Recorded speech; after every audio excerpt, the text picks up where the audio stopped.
My playing sounds boring. What can I do to spice it up? Another question I get from a lot of folks. And so I'm going to give you some tips and ideas on that today. Now, it's important to have a realistic understanding of your current skill level. And I have a skill level assessment over at pianolessonwithwarren.com that gives you an idea as to where you are. Because part of the reason people are crippled by this, how do I spice up my song? They don't really know where they sit skill level wise, and so they oftentimes bite off bigger than they can chew. They're trying to take on complex improvisational techniques and ideas that they see other people do, and then they're wondering why it's not working. So I always tell folks, start with rhythm. When you're trying to spice up your song, start with rhythm. Some people automatically think they need more chord or they need passing chord. No. Start with how can I make it rhythmically interesting. So if I'm playing simple, just a 1 to a 4 in the key of C.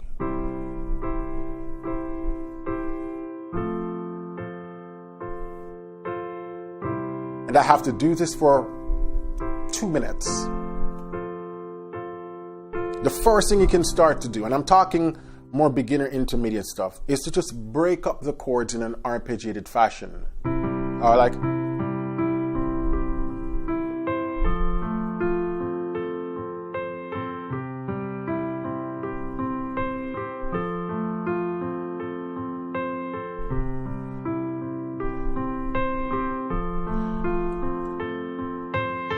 see, automatically my 1 to 4 now sounds a little bit more interesting than just... And all I'm doing is breaking up the chord. Now some of you might say, but what are the exact notes you're playing? It doesn't matter.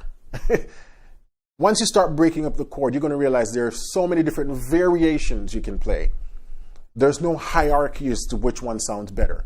Just start playing individual notes in any order and see what flows for you, right? Because there's so many different variations. Start with rhythmic exploration. The rhythmic exploration is going to change and alter based on the speed of the song, the harmonic rhythm, which is how fast the chords are changing. All of those things you got to take into account. But once you take those things into account, come up with something that fits within your current skill level and roll with it. The more you exercise this skill, the better you'll get at it. Then you'll start hearing additional rhythms that you can do, polyphonic rhythm, cross rhythms. But start simple, breaking up. So now I can do stuff like...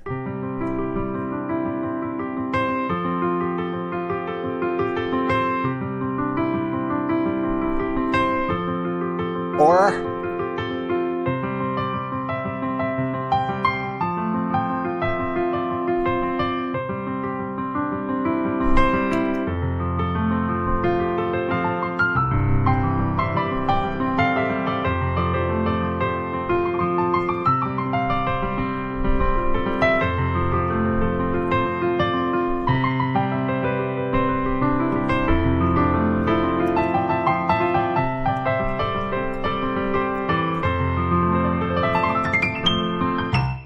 You see how I'm able to get way more complex with my rhythms?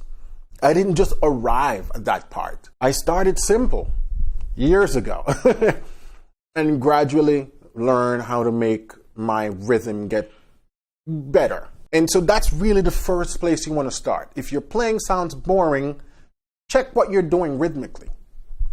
The first thing you come up with might not be the best thing, but you got to start somewhere, right? Don't worry about you need more chords. You need more rhythm. I can make any song sound good without adding more chord to it. Why? Because I have unlimited rhythmic creativity that I can pull from. Now, once you get better at just coming up with different rhythmic ideas, once you start to combine that with more chords, that's where the magic happens. But a lot of people are trying to jump to more chords first before they do rhythm. The more chords thing is a lot harder to learn. It's easier just to start focusing on the rhythm. And then once you get better at that, then you can focus on more chords. But spend time, get better at rhythmic ideas, which requires dancing with the 2 hands and the fingers. You got to figure out your comfort zone on this. This is not something that, someone can just hand it to you on a platter, like I said, because it's going to be based on your skill level. It's going to be based on the different songs. My rhythms change based on the song I'm playing. My rhythms even change based on the key I'm playing in. Because of these different variations and variables, you have to come up with the stuff on your own. It'll last longer with you. You'll be able to memorize it faster. And that's how you'll develop your ability.